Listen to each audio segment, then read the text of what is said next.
Hello, I'm Cliff Hall from Cortex with another snack video. In this edition, I'll show you how quick and easy it is to enter an invoice in Acumatica 6.1. The simplest way to enter an invoice in Acumatica is to first navigate to the Accounts Receivable module and to a customer. So we will click on Finance, Accounts Receivable, and then Customers. On a customer, we'll choose the customer that we want to enter an invoice for. Once we've done that, we can go ahead and click on Actions, View, or New Invoice Memo. When that occurs, the system will automatically default the information from that customer pertaining to this invoice. You can enter in the customer order. You can also enter in a description as it pertains to this particular transaction. Down below in the Document Details tab, we can choose between a grid form or a regular data entry form. Most people like the grid, but it's a user choice. To add a new line, we simply click the plus button. It will default to the correct branch that the person is using or entering from that point. We'll bypass inventory ID because that's primarily used for wholesale distribution. In our example, we're just going to enter a simple invoice.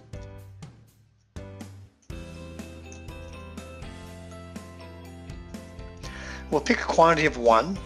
We'll use hours as our unit of measure, and we'll put in $100. Once doing this, notice that the system will automatically default the appropriate account number that's connected to that particular customer. In this case, it's the 40,000 account number, and of course the sub-account goes along with it as well.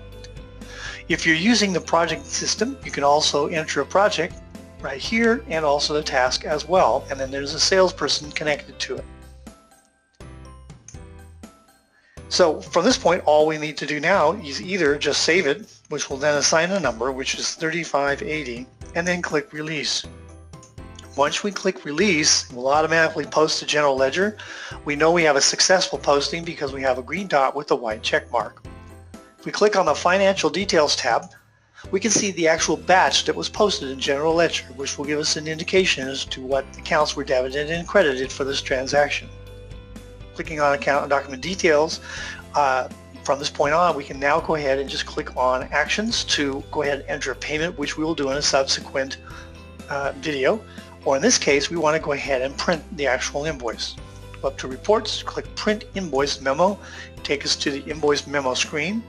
Of course, your logo will be sitting right here as opposed to the one we're using, this one. We can also send this to a person or a recipient for our customer. It will default to the email address that was supplied for the customer itself. From this screen, we'll just go back for the one moment and we'll go ahead and click on AR Aged Outstanding as well so we can see what's actually showing up on the screen as we post that invoice.